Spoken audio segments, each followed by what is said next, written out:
निजारगाव गेजेर फरायसालिया हिराथि फोरबो खुंनो गाहाय खुन्थिया गायसनबाय। तामुलपुर जिल्लानि गरेसर हालामनि सिङाव थानाय नावखाता निजारगाव गेजेर फरायसालिया फैगौ 16 आरो 17 डिसेम्बराव साननैनि हाबाफारि लानानै हिराथि फोरबो फालिनो थाखाय गाहाय खुन्थिया गायसनबाय।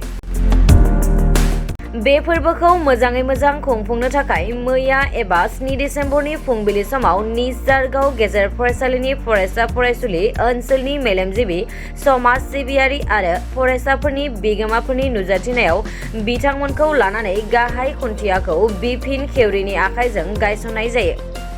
बे गिबि खुन्थिया गायसननायजों लोगोसे बानजाय आफादनि आफादगिरि बिथाङा बुंथियो दि देग्लाय बोसोराव खुंफुंजानो गोनां हिराथि फोरबोखौ गाजा गोमजायै खुंफुंनो साखा फारा आरो गासै रायजो राजानि मदद मोनगोन होननानै बुंथियो।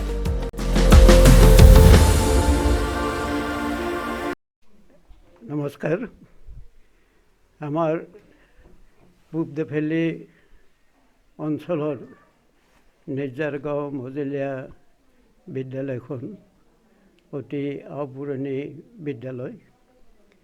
এই বিদ্যালয়ৰ কেন্দ্ৰ কৰিয়ে সমস্ত এলেকাত আমাৰ শিক্ষাৰ যিটো বাতাবৰণ সেই বাতাবৰণটো সৃষ্টি হৈছে। বিদ্যালয়খনে এতিয়া ৭৫ বছৰ অতিক্ৰম কৰিলে। সেই উদ্দেশ্যে আমাৰ এই বিদ্যালয়ৰ কৰ্তৃপক্ষ, কাৰ্যনিৰ্বাহক কমিটি তথা স্থানীয় ৰাইজে মিলি এই হীৰক জয়ন্তী উৎসৱভাগী অহা ডিচেম্বৰ মাহৰ 15, 16 আৰু 17 তাৰিখে তিনিদিনীয়া বৰ্ণাঢ্য কাৰ্যসূচীৰে পালন কৰিবলৈ লোৱা হৈছে।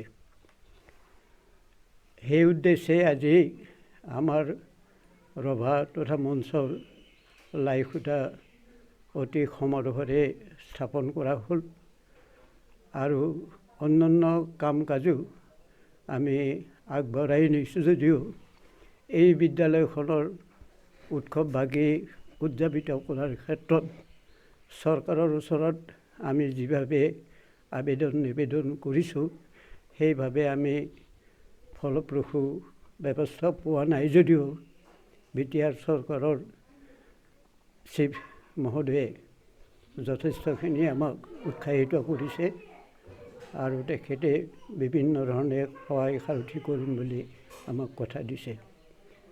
আৰু এইখিনিকে লৈ আমাৰ প্ৰাক্তন ছাত্ৰ ছাত্ৰীসকলৰ দান বৰঙণি, স্থানীয় ৰাইজৰ দান বৰঙণি আৰু সহায় সহযোগিতাৰ মাজেৰে আমি এই উৎসৱভাগী অতি সাফল্যমণ্ডিতভাৱে উদযাপিত কৰিম বুলি আমি আশা কৰিছোঁ আৰু বিশ্বাস ৰাখিছোঁ।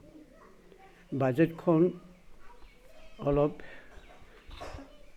ব্যয়বহুল বুলি আমি ভাবি সেইখন কিছুটো সংকুচিত কৰি আমি এই তিনিদিনীয়া কাৰ্যসূচীৰ প্ৰথম দিনা অৰ্থাৎ 15 তাৰিখে আমি মুখ্যদ্বাৰ উন্মোচন কৰি স্থানীয় শিল্পীসকলৰ দ্বাৰা নিশা বিভিন্ন গীত মাত সাংস্কৃতিক সন্ধিয়া আমি পৰিৱেশন কৰিম বুলি ভাবিছোঁ।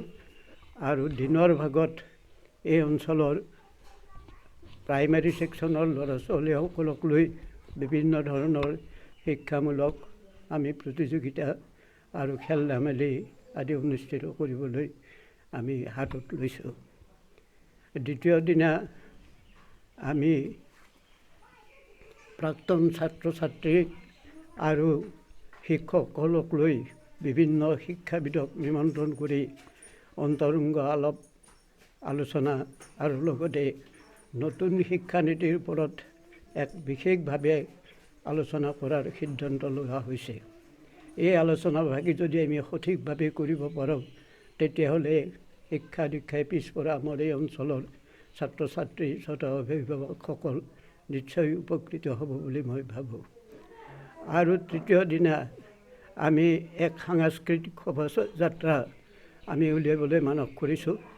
এই শোভাযাত্ৰাত আমাৰ এই অঞ্চলৰ বিভিন্ন জনগোষ্ঠীৰ যি সাংস্কৃতিক দল আছে সেই দলসকলক লৈ আমি শোভাযাত্ৰা কৰিম।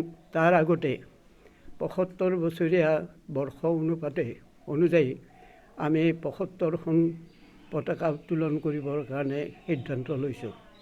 এই পতাকা উত্তোলনকাৰী হিচাপে আমাৰ এই অঞ্চলৰ সমূহ যিসকল অৱসৰপ্ৰাপ্ত শিক্ষক বা তেনেকুৱা সমাজকৰ্মী লোক আছে সেইসকলক আমি নিমন্ত্ৰণ কৰিছোঁ আৰু আটাইয়ে আমাক যথেষ্টখিনি এই ক্ষেত্ৰত সঁহাৰি জনাইছে। আবেলি আমি এখন শিক্ষামূলক মুকলি সভা আমি অনুষ্ঠিত কৰিবলৈ লৈছোঁ, যিভাগে সভাত ৰাজনৈতিক নেতাৰ উপৰিও অসমৰ বিভিন্ন ইউনিভাৰ্চিটি কলেজৰ শিক্ষকসকলক আমি নিমন্ত্ৰণ কৰিছোঁ।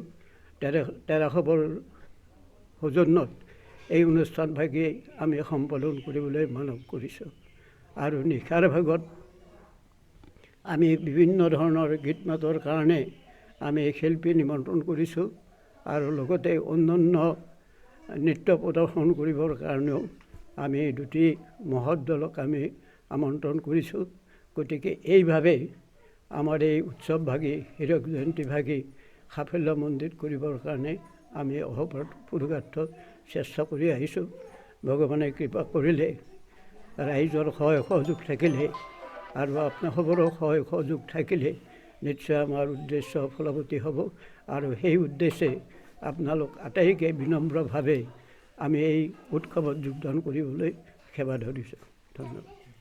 নিজাৰগাঁও মজলীয়া বিদ্যালয়ৰ যি আমি হীৰক জয়ন্তী আয়োজন কৰিবলৈ লৈছোঁ আৰু এসপ্তাহ পিছতে আমাৰ অনুষ্ঠান ভাগি আহি পৰিব।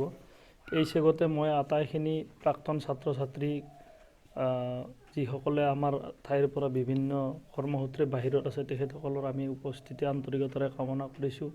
লগতে সমূহ গাঁওবাসী, ওচৰ চুবুৰীয়া, লগতে অঞ্চলবাসী ৰাইজৰ সহায় সহযোগিতা বিচাৰিছোঁ। আৰু আমাৰ খুব সুন্দৰভাৱে অনুষ্ঠান 3 দিনীয়াকৈ লোৱা হৈছে। ইতিমধ্যে আমাৰ সভাপতি মহোদয়ে কৈছে। তথাপিতো মই ক'ব বিচাৰিছোঁ আমি সুন্দৰভাৱে শিক্ষামূলক বিভিন্ন অনুষ্ঠান ৰাখিছোঁ, যিহেতু শিক্ষানুষ্ঠানৰ হীৰক জয়ন্তী। আৰু ৰাইজে সদায় দাবী কৰি আহিছে যে ভাল ধৰণৰ সাংস্কৃতিক অনুষ্ঠান ৰাখিব সভাসমূহত পৰামৰ্শ দিছিলে। সেই সূত্ৰে আমি 3 দিনে সাংস্কৃতিক সন্ধিয়াৰ ব্যৱস্থা কৰিছোঁ যদিও শেষৰ দিনা আমি আমাৰ অসমৰ অভিনেত্ৰী মেঘৰঞ্জনী মেধিৰ যি নৃত্য আমি আমন্ত্ৰণ জনাইছোঁ। আৰু তেজপুৰৰ পৰা তেজপুৰীয়া যি থেস্পিয়ান কৃষ্টি দলক আমি আমন্ত্ৰণ জনাইছোঁ। আমি শিল্পী মৌচম গগৈ, স্বপ্নীল গোস্বামী আৰু বৰ্তমান অসমৰ জনপ্ৰিয় কণ্ঠশিল্পী অভিনেত্ৰী দীপান্বিতা ডেকাক আমি আমন্ত্ৰণ জনাইছোঁ। গতিকে আটাইখিনি কাৰ্যসূচীতে সমূহ অঞ্চলবাসী, ৰাইজ, প্ৰাক্তন ছাত্ৰ ছাত্ৰী, অভিভাৱক সকলোৰে উপস্থিতি আন্তৰিকতাৰে কামনা কৰিছোঁ। ধন্যবাদ।